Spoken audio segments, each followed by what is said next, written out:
Welcome to the Fiserv third quarter 2025 earnings conference call.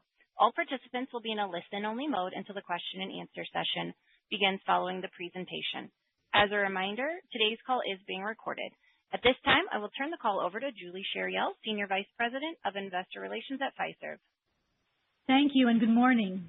With me on the call today are Mike Lyons, our Chief Executive Officer, and Paul Todd, Senior Advisor and incoming Chief Financial Officer. Our earnings release and supplemental materials for the quarter are available on the Investor Relations section of Fiserv.com. Please refer to these materials for an explanation of the non-GAAP financial measures discussed on this call, along with a reconciliation of those measures to the nearest applicable GAAP measures. Unless otherwise stated, performance references are year-over-year comparisons. Our remarks today will include forward-looking statements about, among other matters, expected operating and financial results and strategic initiatives. Forward-looking statements may differ materially from actual results and are subject to a number of risks and uncertainties. You should refer to our earnings release for a discussion of these risk factors. And now I'll turn the call over to Mike. Thank you for joining us today. By now, you've seen our results and revised guidance for the year.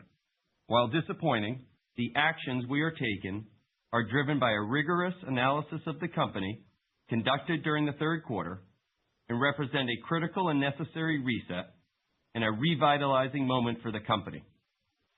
We are capitalizing on this opportunity to refocus on the pillars that have long distinguished Fiserv, including exceptional client service, world-class execution, value-added technology solutions, and cutting-edge innovation. Today, I will share with you our plans to build a sustainable, high-quality company that will make our shareholders, clients, and employees proud. There are 5 key messages we want to deliver today. First, the results of our analysis highlighted Fiserv's outstanding SaaS and payment platforms and our robust portfolio of value-added services, uniquely positioned at the intersection of finance and commerce, 2 large, economically critical, and rapidly evolving industries. At the same time, we also identified certain competitive and client service gaps, which we are actively working to fill and are confident that with focused investment, we can fully address.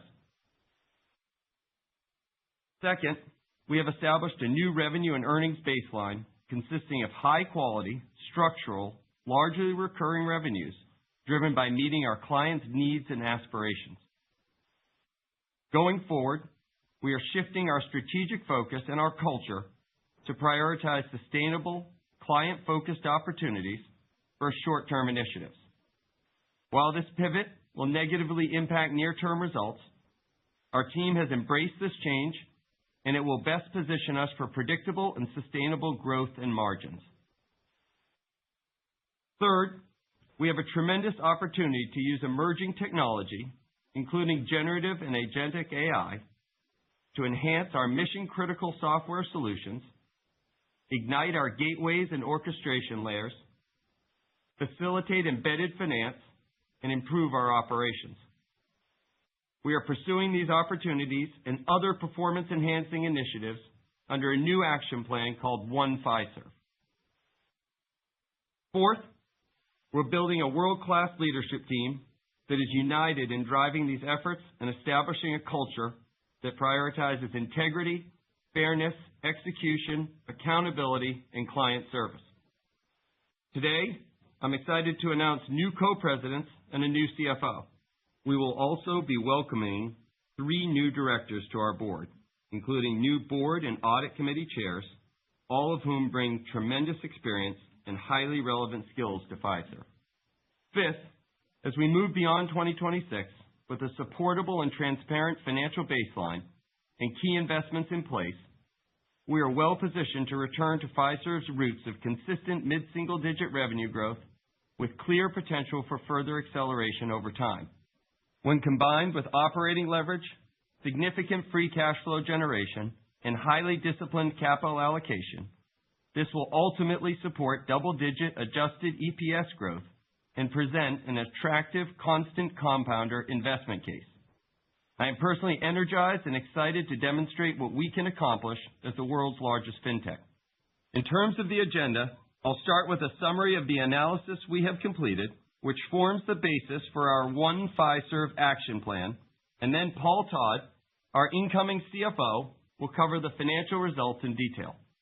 During the third quarter, my first full quarter as CEO, I worked with a management team and several external advisors to conduct a rigorous analysis of the company's operations, technology, financials, and forecasting, including thousands of client and employee meetings and external benchmarking. As the new CEO, it was natural for me to push our team to think critically about our businesses and objectively assess long-term value drivers, competitive strengths and weaknesses, and ultimately how we communicate with the investment community. The analysis was integrated into our annual strategic planning process, which starts every August and continues into the fall, with ongoing communication and interaction with our board of directors. One of the key takeaways from our analysis is that Fiserv's growth and margin targets need to be reset. This change is driven by a combination of four factors, including slowing cyclical growth in Argentina, the recalibration of optimistic growth assumptions in the original guidance, the impacts of certain deferred investments, and the deprioritization of short-term revenue and expense initiatives. I will touch on each of these factors, starting with Argentina, where we have built a highly successful payments business. Fiserv's medium-term organic revenue growth target of 9 to 12% was originally set in 2023 amidst high interest rates and inflation in Argentina, which greatly benefits our anticipation business there and ultimately drove organic revenue growth in Argentina of 257% in 2023 and 329% in 2024. While we have previously sized the impact of excess Argentinian interest rates and inflation on our organic growth, today we're providing a holistic view of how Argentina has impacted Fiserv's performance. Specifically, Argentina contributed over 5 percentage points to our 12% organic growth rate in 2023 and roughly 10 percentage points to our 16% organic growth in 2024. This is highlighted on slide 9. Therefore, excluding Argentina, the company's overall organic revenue growth rate was in the mid-single digits in both 2023 and 2024. Year to date, Argentina's organic growth rate is 56%, adding roughly 2 percentage points to our overall organic growth rate of just over 5%. Notably, in addition to strong organic revenue growth, our Argentinian business comes with adjusted operating income margins that are roughly double overall Fiserv levels. The second conclusion is that while the company's original 2025 organic revenue growth guidance of 10 to 12% appropriately anticipated that Argentina's growth would slow some, it also assumed that to compensate for this slowdown, our non-Argentinian businesses would grow significantly faster than their historical mid-single-digit range. In July, as part of my transition as CEO, we revised down some of these elevated expectations with a specific focus on critical new product launches to better reflect what was achievable based on the work we had completed at the time. However, as we pursued a much broader and deeper full company analysis in Q3, it became clear that there were incremental assumptions embedded in our guidance, including outsized business volume growth, record sales activity, and broad-based productivity improvements, all of which would have been objectively difficult to achieve, even with the right investment and strong execution. The third major factor impacting our results is that over the last few years, decisions to defer certain investments and cut certain costs improve margins in the short term, but are now limiting our ability to serve clients in a world-class way, execute product launches to our standards, and grow revenue to our full potential. The good news on this front is that these circumstances are entirely fixable. And with the actions we have taken over the last few months, along with today's announcements, we are making these investments and are on our way back to the highest standards. And the fourth and final factor is that Fiserv's recent results have increasingly relied on short-term initiatives.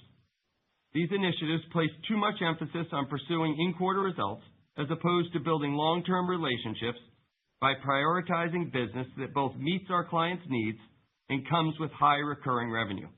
As a result, we have made the decision to deprioritize these short-term revenue and expense initiatives, which of course has some near-term impact on our growth and profitability. Our Q3 results, updated 2025 guidance, and preliminary outlook for 2026 now all reflect current conditions in Argentina, the recalibration of assumptions embedded in our original guidance, all necessary investments, and the deprioritization of short-term initiatives. Given the depth and rigor of our analysis, we believe we have addressed the most critical issues and have established an appropriate go-forward baseline. Another important takeaway from our analysis is that nothing at Fiserv is fundamentally broken. Our businesses are well-positioned, the markets we serve are growing, we are expanding into new TAMs, and our clients have a near insatiable appetite for innovative technology and payment solutions. This reset is about aligning structural versus cyclical growth and sustainable revenues and expenses versus short-term results, particularly as it relates to the company's original guidance. While there are certainly some areas where we are dissatisfied with our recent performance, we found that our challenges are largely driven by our own doing, not the result of a material change in our positioning. We know the issues, and we are already addressing them through investment, more intense focus on operational performance and client service, and a significant cultural shift. Our confidence in addressing these issues was highlighted at the Fiserv Forum, our annual client conference, where we made specific delivery commitments to our customers.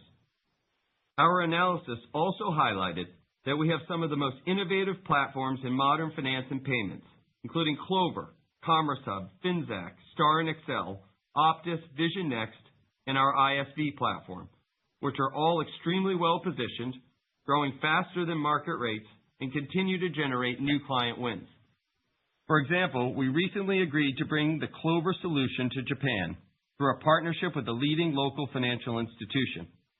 Together, we will go to market next year with our platform to drive digital payments transformation for the Japanese SMB market. A formal announcement will come in the following months. Earlier this month, we signed an exclusive long-term partnership with Nubank, which is one of the world's largest digital banks. We signed our largest healthcare deal ever in Q3, a key growth vertical for us, with an agreement to provide value-added services to one of our issuing clients. Our Money Network prepaid card business won a significant program with the U.S. Treasury Department as a subcontractor to Fifth Third Bank on the Direct Express program. And finally, we recently showcased many of our leading products, services, and exciting new innovations at Fiserv Forum, where we received fantastic feedback from a record crowd. The final conclusion from our analysis is that we need to change the way we forecast and communicate about our business and engage with the analysts and investors. Going forward, we will more clearly explain our growth drivers, enhance the rigor in our forecasting, which will allow us to provide high conviction guidance, be more active with the investor community, and along these lines, we look forward to sharing more details on our action plan and new medium-term outlook at an investor day that we will host in the first half of next year. With this comprehensive analysis under our belt, we are now laser-focused on execution. Before digging into our specific action plan, a couple of comments on our Q3 results. In the quarter, we reported total organic revenue growth of 1% and adjusted EPS of $2.04, both measures impacted by the various factors mentioned earlier, which Paul will further elaborate on. Total Clover Q3 GPV grew 8% on a reported basis and 11% excluding the 2023-2024 gateway conversion. In the U.S., Clover GPV grew approximately 7.5%, excluding the gateway conversion, which marked a slight acceleration from the first half of the year. Relative to the Clover GPV growth expectations provided in July, our results were roughly in line, absent the impact of FX and higher than expected runoff from the gateway conversion. While we had assumed no material changes in FX when we made the projections, there was a significant deterioration of the Argentina peso in Q3 which was only partially offset by appreciation of the euro. Adjusted for these FX movements, reported Clover GPV grew 9% and 12% after excluding the gateway conversion. For full year 2025, we expect Clover revenue to be $3.3 billion versus the original guidance of $3.5 billion. Q4 Clover revenue growth is expected to be below recent levels at approximately 10%, reflecting the deprioritization of certain short-term revenue initiatives, including the elimination of certain fees in Q4 that were initiated a year ago and are no longer consistent with our business strategy. Adjusting for these, Q4 revenue growth would be in the high teens. The Clover story remains exciting as we pursue structural growth through 6 major areas, including vertical expansion, where we have seen significant interest in our new Rectangle Health partnership, and we continue to invest in new areas. Horizontal expansion, where we are building a full small business operating system with partners like ADP, where we continue to progress well. International expansion, like Brazil, where we are tracking well against our forecast. Operational excellence, driven by a full redesign of our merchant and partner experience, augmented by leveraging AI. Expanding TAM by implementing Clover Invoicing and Clover Capital into embedded finance use cases, and ultimately integrating Clover into Commerce Hub. And finally, thoughtful backbook conversion starting in 2026. Turning back to the full year 2025 for Fiserv, we now expect to achieve 3.5 to 4% organic revenue growth based on the revenue-related impacts detailed earlier. We expect full year 2025 adjusted EPS to be $8.50 to $8.60, representing a modest decline year on year. We will provide formal 2026 guidance with our Q4 results, but we felt it important to note that we expect 2026 will be a critical investment and transition year for us, and will mark our new baseline for growth going forward as we take a series of actions which I'll cover next as part of our One Fiserv action plan. On a preliminary basis, we expect organic revenue growth to be in the low single digits and adjusted EPS to be down modestly versus 2025. And of course, we'll be going through the normal financial planning process over the next few months to refine this outlook further. Let me now turn to our One Fiserv action plan, which centers on investments in 5 strategic areas, including operating with a client-first mindset to win new enterprise clients and grow average revenue per client, or ARPIC, building the preeminent small business operating platform through Clover, creating differentiated, innovative platforms in finance and commerce, including embedded finance and stablecoin, delivering operational excellence enabled by AI, and finally, employing disciplined capital allocation for the long term. First, on ARPIC, we are fortunate to serve a diverse and highly attractive client base, including FIs, merchants, SMBs, and increasingly digital commerce platforms. Our ability to penetrate these clients and grow ARPIC begins with exceptional client coverage, outstanding service, and the consistent delivery of innovative value-added technology solutions. To support these objectives, we are expanding staff across sales, relationship management, technical expertise, and service functions, in some areas growing, while in others building muscle that had been cut. Our recent acquisition of Smith Consulting Group exemplifies this commitment, bringing deep subject matter expertise to our clients as they look to deploy more technology. To further drive operational excellence, we are accelerating our tech platform optimization through targeted initiatives, and we are seeing strong results here so far. Second, as discussed earlier, we continue to invest heavily in Clover to make it the go-to operating system for SMBs, a massive critical market where we have the clear right to win. Next, we're investing in modern, innovative platforms, including streamlining our banking cores from 16 to 5 and embedding real-time capabilities and AI led by Finxact. We're building out our key merchant or orchestration layers and payment gateways, including Clover for SMBs, CardPoint for ISVs, and commerce hub for enterprise clients and platforms. We're accelerating our investment in issuing with the Optus modernization and the launch of our modern card core Vision Next. We're growing our stablecoin capabilities with the launch of FIUSD and the recent agreement to acquire a digital currency custody license through Stonecastle. And we're combining many of these capabilities to drive our fast-growing embedded finance business.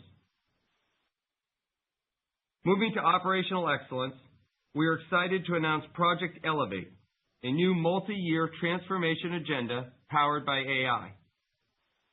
We're executing this alongside our long-term partner, IBM, leveraging the same playbook and the same team that helped them successfully transform their own business and deliver significant value for their shareholders through AI. We launched the program in early September with a focus on 5 major processes, including sales, client onboarding, Clover client service, HR, and finance. We'll expand the list of processes as we go and expect the program to last approximately 2 years. The goal is simple: become a higher quality, more productive business by embedding AI in everything we do, including providing a better experience to our clients. While our work is just beginning, early proof points demonstrate the program's strong potential, and we expect compelling returns on our investment.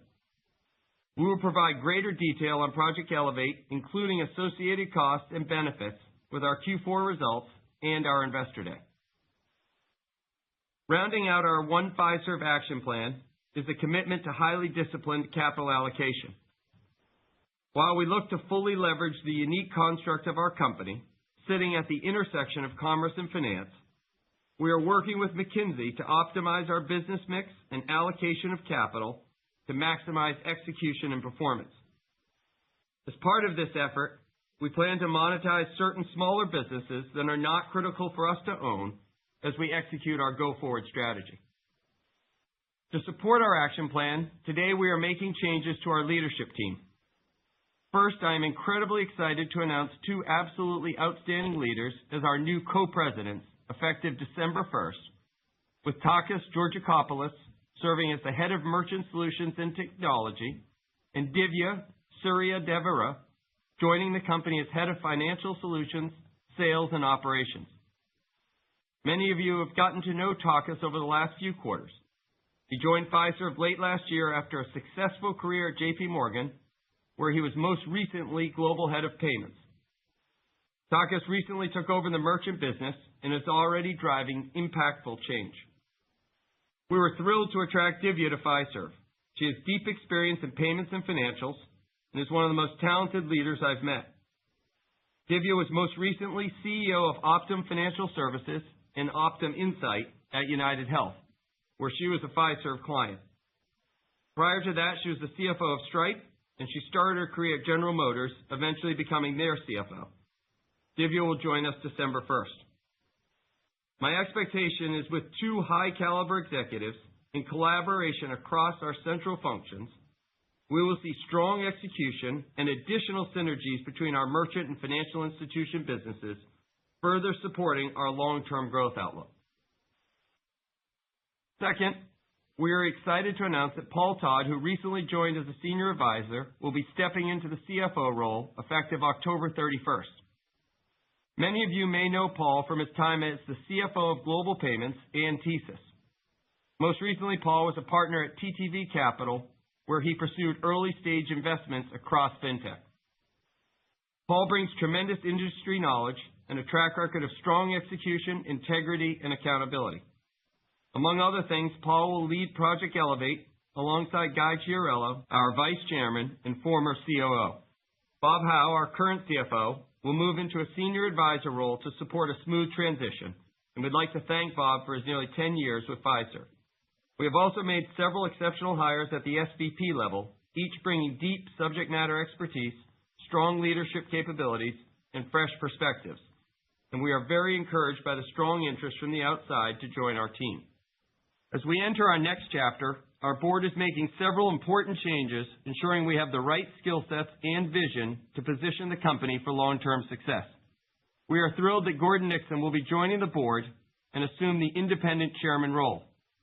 Gordon was president and CEO of RBC from 2001 to 2014. With 13 years at the helm of a leading global financial institution and significant experience as a public company director, Gordon brings deep expertise, perspective, and leadership to the Fiserv board, and I look forward to working with him closely. I want to thank Doyle Simons, our current chairman, who has been a valuable board member, contributing significantly to the company's growth and long-term value creation. Also joining the board as incoming chair of the audit committee is Gary Shedlin, who served as BlackRock's CFO from 2013 to 2023 and is currently vice chair of BlackRock. Gary's experiences and distinguished career will bring valuable knowledge and oversight capabilities to our board and audit committee. Gary will succeed Kevin Warren as audit chair. Kevin has been an outstanding director, and we thank him for his contributions and guidance. And finally, Celine Dufatel will join the Fiserv board and be a member of the audit committee. Celine currently serves as CFO of Bridgewater Associates, one of the world's leading alternative asset managers. She brings a unique investor perspective from her current role, as well as financial and operational experience from her prior roles as the CFO of T. Rowe Price and the CFO and COO of Checkout.com. We're excited for all three directors to join the board on January 1st. Steps we've taken today are representative of the culture with which we will operate the company, emphasizing integrity, fairness, execution, accountability, and client service. I'll close by reiterating my conviction in our assets, talent, strategy, and ability to execute and innovate. We are exceptionally well positioned and know exactly what we need to do to reach our potential.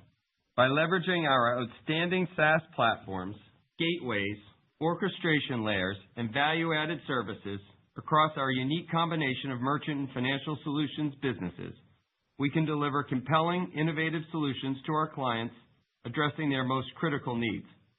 We are only scratching the surface of our opportunity with low share of existing TAM today and new TAMs emerging. Against these opportunities, we are building a world-class team and creating a customer-centric, execution-oriented culture with a high level of accountability.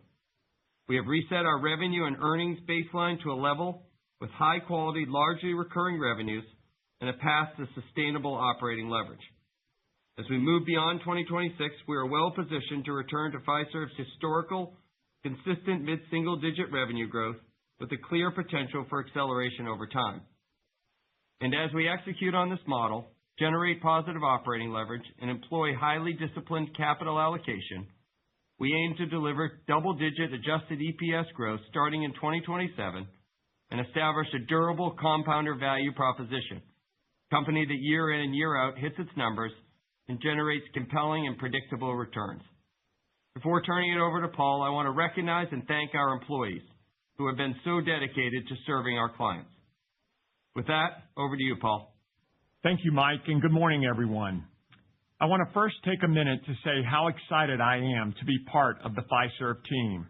I have known Fiserv for a long time, but after spending the last 2+ years in fintech venture capital, I have a better appreciation for the unique construct of the company, the quality and depth of the assets on this platform, and the differentiated value of its unique distribution capabilities.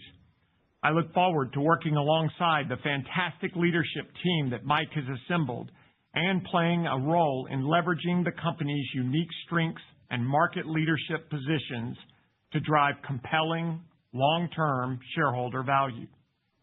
While we have room for improvement, this is truly an exciting time to join an industry-leading company serving large and important industries who are rapidly adopting new technologies. With that, I will now cover the financial results of the company, starting with financial metrics and trends on slide 5. Total company third quarter adjusted revenue grew 1% to $4.9 billion, and adjusted operating income decreased 7% to $1.8 billion, resulting in adjusted operating margin of 37%, a decrease of 320 basis points. Year-to-date, adjusted revenue grew 5% to $14.9 billion, and adjusted operating income grew 5% to $5.7 billion, resulting in an adjusted operating margin of 38.2%, flat versus the prior year. Organic revenue grew 1% in the quarter, with 5% Merchant Solutions organic growth and a 3% decline in Financial Solutions. On a year-to-date basis, organic revenue for the company is up 5%. Third quarter adjusted earnings per share was $2.04 compared to $2.30 in the prior year, down 11%. There are three unusual dynamics impacting the company's adjusted EPS of $2.04 for the quarter. First, the company experienced a $53 million foreign currency expense, or a 10-cent headwind to adjusted EPS. Revaluation of certain assets in highly inflationary countries such as Argentina is recorded through the income statement. During the third quarter, the foreign currency exchange rate in Argentina devalued significantly, resulting in this large expense. Second, Argentina interest rates jumped meaningfully during the quarter, which drove interest expense up about $31 million above last year, or a 4-cent headwind to adjusted EPS. Finally, during the third quarter, Fiserv completed the mutual termination of a Merchant Alliance joint venture. This resulted in a tax-free gain of $89 million recorded in Merchant Solutions' operating income, resulting in a 16-cent tailwind to adjusted earnings per share. We continue to provide services to this partner through a processing relationship. The net of these three factors is a slight benefit to adjusted earnings per share in the quarter. Year-to-date, adjusted earnings per share increased 6% to $6.65 compared to $6.29 in the prior year. Free cash flow for the quarter was $1.3 billion and $2.9 billion for the first 9 months of the year. For the full year, CapEx is now expected to be approximately $1.8 billion, or roughly 9% of revenue. Given the revised outlook for earnings and a higher level of capital expenditures, free cash flow for the year is now expected to be approximately $4.25 billion. This higher level of CapEx is directly tied to the start of the One Fiserv initiative Mike mentioned earlier. Now turning to performance by segment, starting on slide 6. Organic revenue growth in the Merchant Solutions segment was 5% for the quarter and 7% year-to-date. Adjusted revenue growth for Merchant Solutions was also 5% in the quarter and 7% year-to-date. The inorganic contribution from the CCV acquisition was offset by steep FX headwinds in Argentina. Moving to the business lines, small business organic revenue growth in the quarter was 6%, while adjusted revenue grew 7% on 8% volume growth. This performance was largely driven by strong growth in Clover, in the North America ISV business, and in anticipation revenue in Latin America. Clover revenue grew 26% in the third quarter and was impacted by approximately 100 basis points due to Argentinian FX headwinds versus expectations on reported gross payment volume, or GPV, growth of 8%. Revenue growth was driven by value-added solutions and solid GPV growth. SaaS penetration reached 26% due to strength in vertical software sales, Clover Capital, and anticipation. As you can see on slide 7, excluding the gateway conversion, volume growth in Q3 was 11%, similar to Q2 growth. Excluding the significant deterioration of the Argentine peso, Clover GPV growth would have been 1 percentage point higher on both a reported and ex-gateway basis, leaving us in line with our expectations excluding the gateway conversion. In enterprise, organic and adjusted revenue growth in the quarter was 9% and 4% respectively, driven by transaction growth of 12%. Organic and adjusted growth would have each been 6 percentage points higher, excluding the transitory revenue from network fees associated with a large PPAC client that went live in Q3 2024.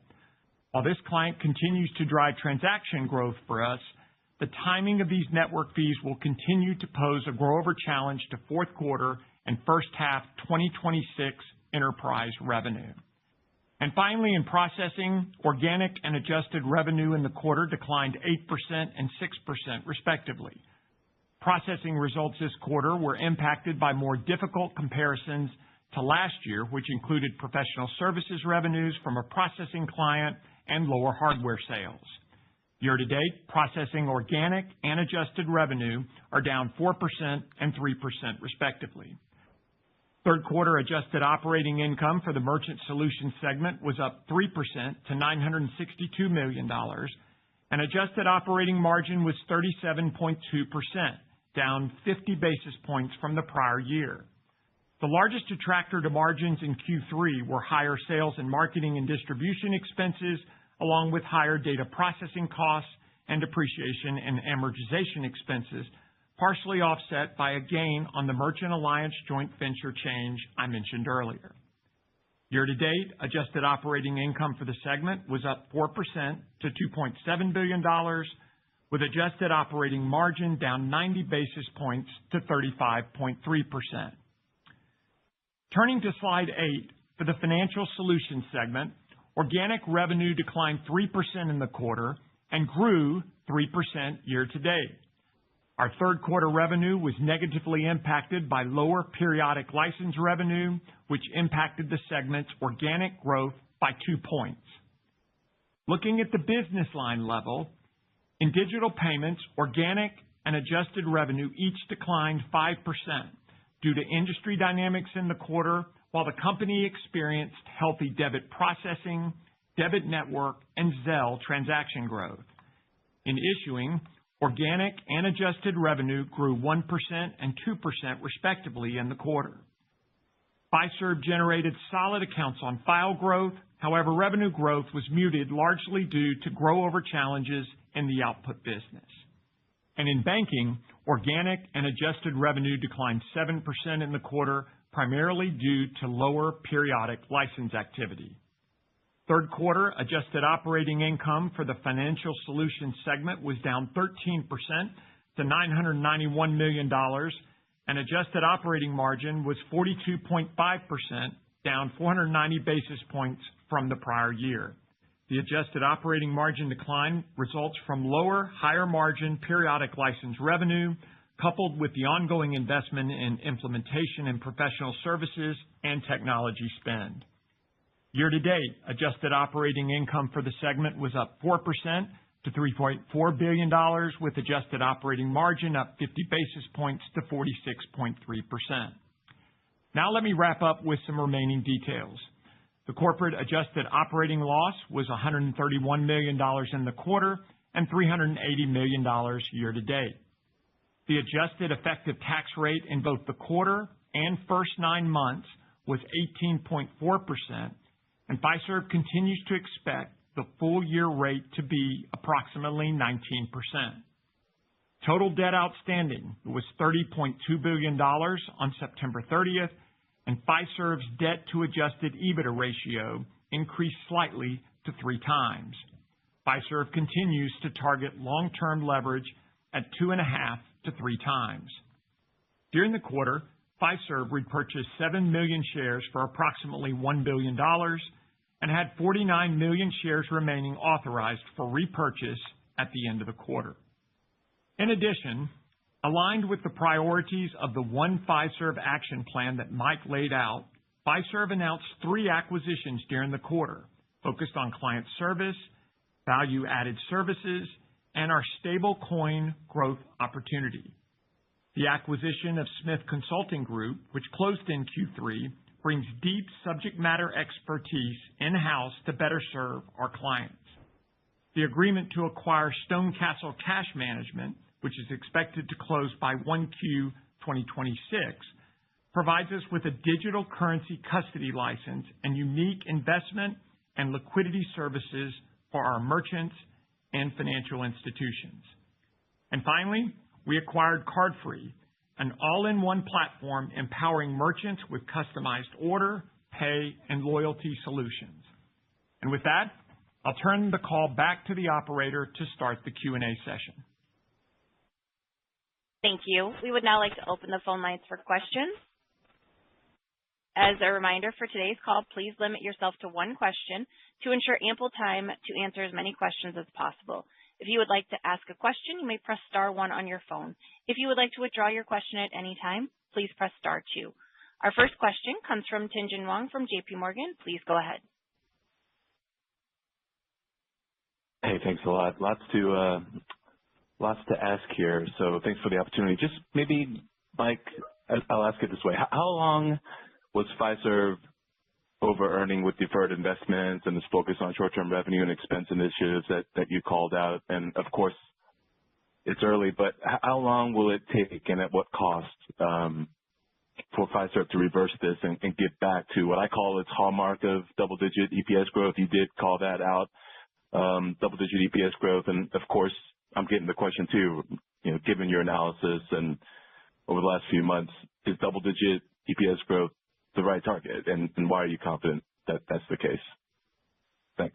Yeah, sure. Thank you. And, I'll start, I don't know how much history I can go back and give you, but, in the 6 months I've been here, obviously, we've made some recalibrations last quarter, which were more focused on some of the big projects being relatively new in the seat. Some of the stuff we saw coming out of Q2 prompted the analysis that we did, which was a much broader and more rigorous analysis, included a broader group of people here and external advisors, and we looked at every part of the company. And as I said in the remarks, we've got a great company with great assets and great growth opportunities, and we want to run the heck out of it. It is an unbelievable engine, and we got to go do it. As I said, there are 4 things that we found. Obviously, noise from Argentina, which, by the way, is an outstanding business. We're talking about, clarifying our growth numbers for how good Argentina's been, but it's important to clarify that to understand the rest of Fiserv. We talked about the short-term initiatives and just sort of a short-term focus versus doing what our clients want and helping them achieve objectives and aspirations. Some deferred investment, which we think is totally addressable, as I said in the earlier part, and then just making sure that we're accurately reflecting what the business is capable of when we give guidance to you all. So I think, we tried to give you a couple different approaches to understand this, and we'll keep going through this with you if it's helpful. But the first is if you take Argentina out, which we did in the slides, and you look at 23, 24, and year-to-date 25, it's 6% growth, 6% growth, 3% growth. Yes, there's a little bit of puts and takes in each of those numbers because of short-term initiatives and but I think it's representative of where we came out of the analysis, that today we have a mid-single-digit growth company as we are today, maybe at the low end of that mid-single-digit range. There's some stuff we identified in the businesses where we think we could do a better job, and we're attacking those already with investment. We went in front of 4,500 clients at the Fiserv Forum, made specific commitments around those things, and we mostly found those to be self-inflicted type stuff, and we're all over it. We know what to do with it. But as I said, there were some areas, and we weren't thrilled with how the businesses were being run, so we made changes at the leadership level of the businesses, and now we have 2 unbelievable leaders over our businesses that will have both long, great track records of execution. Obviously, subject matter expertise and the way we've set up the structure, they will collaborate heavily to bring together the best of both of these businesses. So our view is low end of mid-single-digit growth today, clear path through the investments we're making to get into the solid part of mid-single digits, and then a clear path to acceleration from there. We'll let you know what that new long-term, medium-term guidance is when we do the investor day and do it appropriately. But you can sort of see the class from there. And then there's no change in the free cash flow generation capabilities of the company. And if it's run right for the long term, the conversion stays very, very attractive. There's absolutely no change in our capital management plan. We're going to invest organically if we see attractive acquisitions, and Paul mentioned a couple that we did this quarter. We'll add those to the organic growth of the business, and the rest will buy back. No change in our leverage guidance, and you put that together, as you know, you followed the company for a long time, Tien-Tsin, that the recipe there drives double-digit EPS growth, and that's what we're focused on, a company that year in, year out, guides efficiently, runs the heck out of the business, high-class execution, takes care of our clients, runs it with a long-term approach, and produces results for our shareholders. I think that's how I address it at the highest level. No, that covers it well. Thank you, Mike. Next, we'll go to the line of Darrin Peller from Wolfe Research. Please go ahead. Yeah, thanks, guys. And Paul, congrats and welcome. I guess I just want to understand a little bit more in detail what changed, specifically in the financial solutions segment from last couple of quarters of the growth trajectory, given that segment was one that we always thought of as more stable. And I know the banking side, you talked about consolidating your cores a bit more, but when we see that growth rate drop to -1 without the periodic from what was a mid-single-digit algorithm, it just brings questions of what's really going on under the surface and what you think that segment truly can be. And then just one quick add-on to Tien-Tsin's question around the overall algorithm long-term. The merchant side, I know, Mike, you just mentioned a mid-single-digit growth rate. Are you confident that your experts and you guys have screened everything properly to ensure that any price actions or anything else that you needed to take is already done, or is there more to go? Are you fully done with the review? Thanks, guys. Yeah, I'll go with the last part first, then work back, and then let Paul give you some specific numbers. We've completed our review. Obviously, you learn more every day, but the rate of learning has plateaued some time ago, and the numbers in the baseline we're giving you today, we are highly confident reflect where the company is today. We're bringing in a leadership team to complement an existing leadership team where we feel we can execute on it. So I'm highly confident in the numbers we're giving you today. We've taken a great look at the company. We've gotten an outside perspective on that part of it. And it wasn't all, it's not, we're not saying everything's perfect. We're saying we have work to do. But structurally today, we're take away cyclical growth. And certainly, obviously, we showed you with cyclical factors, certainly Argentina highlighting at a fine degree, we certainly can grow faster than mid-single digits. But if you take out cyclical and focus on structural, long-term, sustainable growth, that's where we are today. When you go into the two businesses, I think you have to look at different pieces of it. We have a world-class, within banking, we have a world-class issuing business that continues to gain share and really has formed the basis, when combined with merchant, for how we go to market in the fast-growing embedded finance world, and we're incredibly excited about opportunities there as you take the issuing platforms, the FinTech platform, the Commerce Hub platform, the Payfair acquisition with the orchestration layer, and we think we can offer something to digital commerce and payment platforms that really reflects how the world is evolving in payments. So you have that business in there, and then you go back to our core banking business. There are parts of our core banking business that are performing very, very well, and then there are parts which we talked about at the forum where we've not executed at the highest level. And in there, I'd say that we have to consolidate our cores from 16 to 5. It's the right thing to do for our customers in terms of modernizing technology, and we haven't executed that perfectly. We've course-corrected that. We've seen some impact of that in there now, but that should be a low single-digit growth business for a long time. And then we see a great opportunity with our surrounds, both what we're building with XD, Cashflow Central, some of our payments business, how we facilitate Zelle and the like, to complement a core business that's low single digits with additional growth on top of that. But we've been slow to get XD to market. Cashflow Central is proceeding well, but as I said last quarter, these aren't products that don't have a lot of interest for clients. We have to execute better and get them to market. And part of the investments that we are doing right now is much stronger on the implementation side and the customer service side on that front. So if you think about banking, you've got the core business, which is going to grow, and I would say our core business is going to grow in the low single digits. FinTech We couldn't be more pleased with the progress we're making on FinTech. Continues to win new customers in the modern space, a little bit separate within the core world. The issuing business, very strong, in that low end of mid-single digit range. And you put those together and, we think that's, over time, we'll go through the details of it, but that's a mid-single digit growth business, maybe at the low end of it, with the size, of course.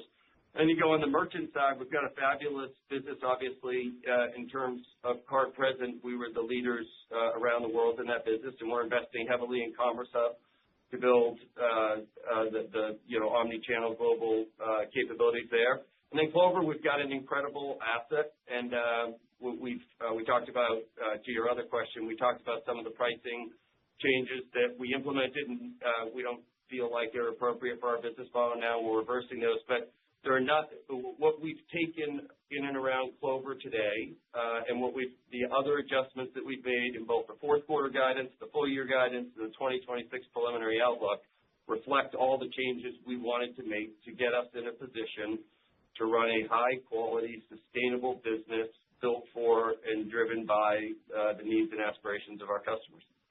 Yeah, Darren, I would just add, I've spent a good bit of time on this financial side. Obviously, given my background, this is an area I know really well. And I would just say in the quarter, we had a lot of things happening across kind of the three businesses there. On the digital side, obviously, we had strong debit volume growth.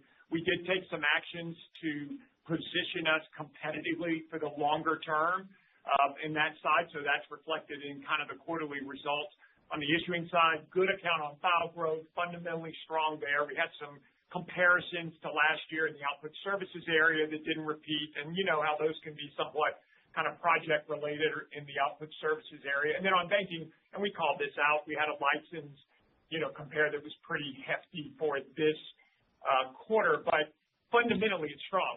In the fourth quarter, we expect kind of a similar. It won't be as dramatic because of the sequential kind of change, but fundamentally we'll kind of see a similar kind of result in the fourth quarter. On a nominal basis, it will be, about the same, but, on a longer term outlook, is it fundamentally strong? Yes. The answer is yes. The volumes are holding. Each one of those businesses, we've taken actions to make sure that we're competitively strong. And, I know the sequential quarter move kind of is bigger than you would have expected, but underneath that is a strong business. And I mentioned, we mentioned earlier that there are some businesses in there that aren't as well positioned. They're relatively small in terms of revenues that we're not going to be in any longer, and there's others in the market who want to be in those businesses. So, again, part of the analysis and the actions we're taking from it. All right. Thank you both. Next, we'll go to the line of Jason Kupferberg from Wells Fargo. Please go ahead. Good morning, guys. Thanks for all the candor here. I did want to ask a little bit about Clover. I know you mentioned 10% revenue growth there for the fourth quarter. Wondering if that's a decent proxy for next year until you anniversary some of these actions to deprioritize some of the short-term revenue initiatives. And then just as part of that, if you can give us your latest assessment just of your competitive positioning across merchant, both from a Clover and non-Clover perspective. Thank you. I'll start with the second part, Paul, and go into the numbers. I think certainly, and I just mentioned it in the prior answer, but if Clover is an unbelievable asset. We continue to feel great about our competitive positioning. There are great competitors in the market, but we continue to see significant opportunities to bring an all-in-one business operating platform to small businesses. There's a desire for that. There's a need for that. And so we continue to build Clover in the areas I talked about, vertical expansion.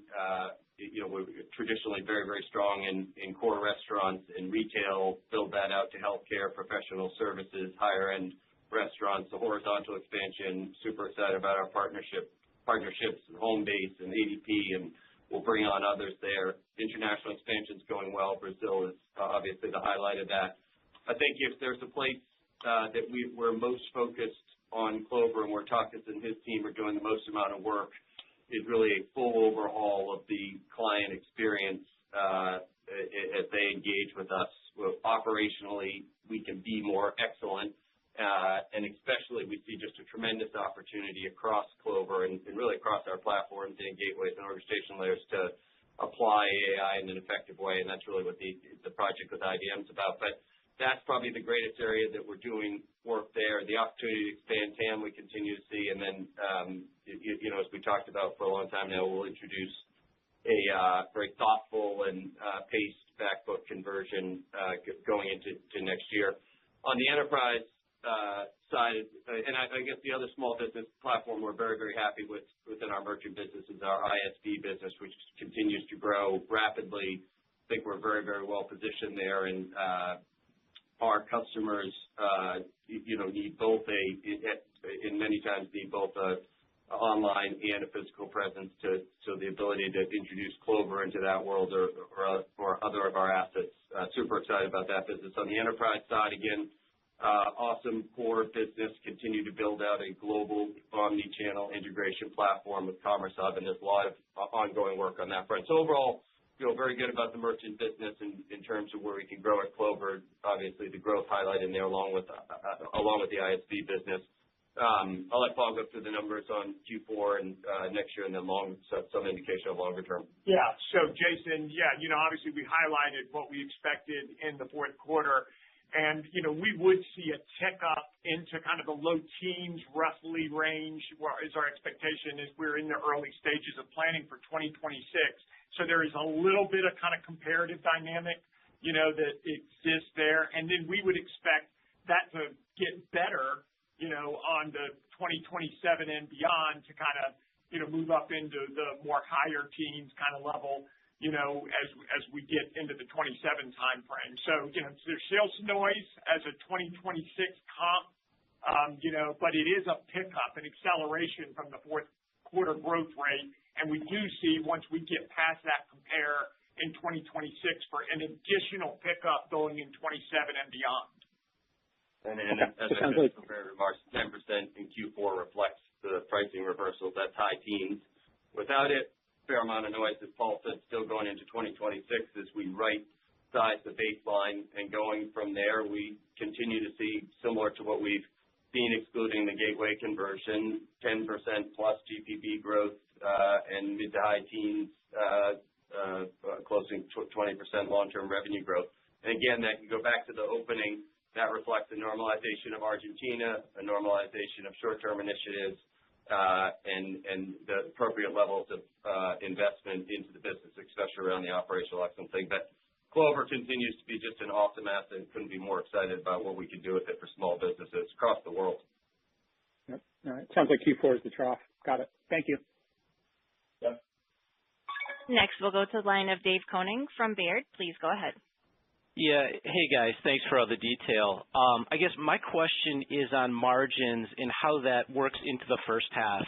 When we look at Q4, it looks like margins will be down about 800 bips or $400 million of lower EBIT. Is that the peak investment quarter, that $400 million down? And maybe how does that progress through the first half of next year? And what's invested in? Like, what are you doing in Q4? And then maybe how does that dissipate into the first half of next year? Yeah. So, Dave, I'll start and Mike may want to add, but, obviously you can, kind of impute by our guidance what the fourth quarter looks like. And then we do trough out on the margin in the first half, particularly in the first quarter, where we've got, the biggest kind of comp challenge there. And so, we kind of, if you're kind of saying the mid-30s is where we would expect to be roughly next year, right around that kind of, call it 33 to 35 kind of % range for next year. The trough would be the first quarter, and then we would continue to kind of build up to be back roughly at a run rate level by the end of next year, kind of back to just roughly where we would end up this year. So, we clearly have a plan to restore kind of the margin back to, the levels that we would expect here in 2025 and then build beyond that in kind of a more kind of consistent way on a go-forward basis. So trough kind of in first quarter, it will kind of continue to then build as as the comps get more kind of normalized as we progress through 2026. And then, obviously from there on, we would expect margin expansion to kind of more normalize. Yeah, you're getting a double whack in Q4 because Q4 of last year was sort of peak in terms of short-term initiatives. And then we've reversed a lot of that, taking the pricing changes. So again, I think we're trying to get you forward to a baseline rather than take the noise out of every single item for every single period in the historical numbers. And, I think the guidance we've given you sort of sets that baseline. And again, it's a baseline we're confident in. In terms of where we're going to invest, is really two things: the core investment in the company, which we talked about which is streamlining the cores, modernizing and getting to market our surrounds, again, which are getting unbelievable client interest and receptivity. We have hundreds in the pipeline for XD and approaching that on Cash Flow Central.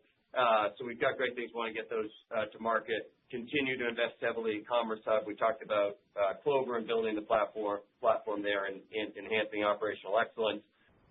We're super excited on the issuing side, both in the modernization of Optus, our current platform, and the introduction of Vision Next, which will be the platform for embedded finance alongside Finxact, and it's also the platform we'll go to market with internationally, totally modernized, cloud-based, API-driven issuing core. Excited about what we're doing on the stablecoin front, including the pending acquisition of Stonecastle. And then, the modernization and the enhancement and excellence of our core technology has been a huge focus this year, and a bulk of where the incremental capital spend this year has gone.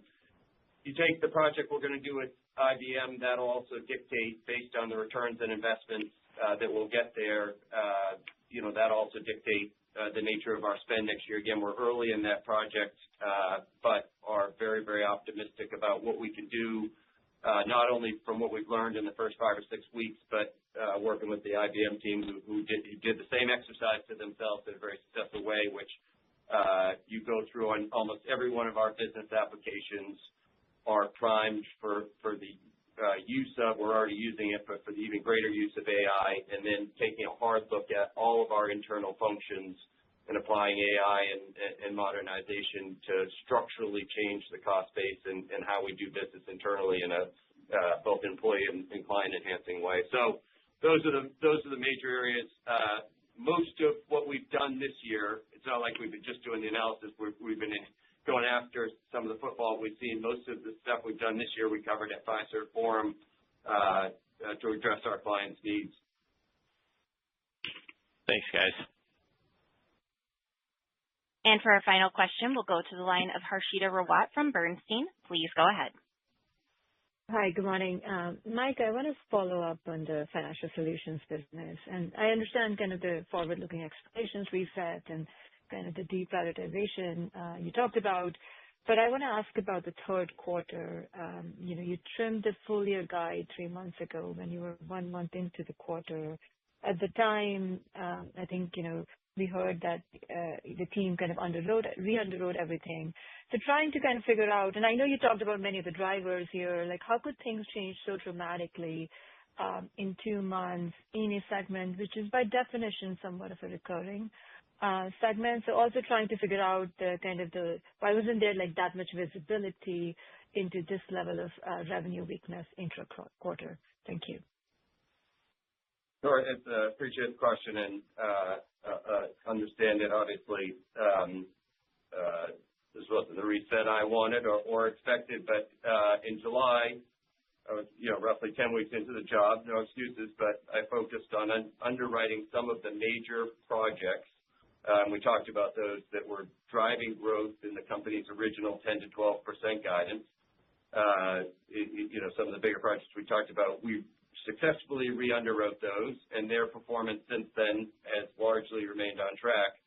As more financial surprises emerged, in the start of Q3, that prompted not just the annual strategic planning process, but this much more rigorous review into our financials. And that was also driven by some of the stuff we're hearing from our clients. That analysis not only uncovered, some additional assumptions that needed to be revisited, either stuff that was either, out of our control, like macro stuff, industry stuff, that we had assumed in the company's original guidance to go one way in a pretty deliberate manner.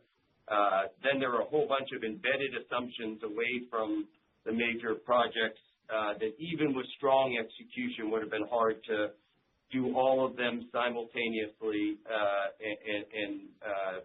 and successfully. Broad-based productivity initiatives, significant embedded record sales activities, and then stretch revenue numbers on top of it. And then there were a series of initiatives. Again, we've gone through it, but there were a series of initiatives that were, and clients, customers, businesses always have these that were more short-term driven in nature, that were a big part of the back half of the year to get to the guidance. And as I got a more fulsome understanding of those, that obviously prompted some dissatisfaction with the way we do the process, and we've made leadership changes around that and giving you today what we believe is a solid, tangible baseline to grow from. So what was in the original 10 to 12% guidance, I've worked through it. It took me 5 or 6 months, but I'm confident today the numbers you have represent who we are structurally as a company, and we've given you the outlook from which we can grow at and put together a team that's going to execute the hell out of the business, and it's a great business to run. And I'll just add to that, as it relates to just financial specifically, if you look at that business and you look at kind of the first half, at the 7 and kind of 8% growth rates, those are a higher level of growth rate for the collection of businesses here than you kind of typically see, given kind of the underlying fundamentals around some of the TAM growth rates for those business areas. And so I think when you kind of look at it on a full year basis, when you look at our expectations on a full year basis next year for this business, it's kind of in that more lower single digit range, at that kind of higher level maybe of that lower single digit range. But that's more of the normal kind of growth if you look at what accounts on file grow, at what debit transactions kind of growing at the mid-single digit, if you look at kind of what banking does. And so that's kind of a more normalized way of looking at the business. We just have some variability because of all the things Mike just described that's, presenting this kind of sequential move or first half versus back half move. We'll have the similar dynamic in the first half of next year as we kind of normalize everything, and then you'll start seeing that more normalized, stable growth that you would expect out of this line of business starting in the back half of next year and continuing throughout 2027. And then from there, we've got these incredible assets, VisionNext, Finxact, a core ledger system, deep systems of records for banks that we can expand to new sectors that grow much faster than that, whether it's embedded finance or something else. But you got to go execute on that. You got to invest in it. You got to be deliberate about how you operate on it. And that's the part we can't wait to get to. And with today, that sets the baseline and sets the starting point for that. So we're excited about it. And that's the long-term structural growth rate we can drive. Thank you.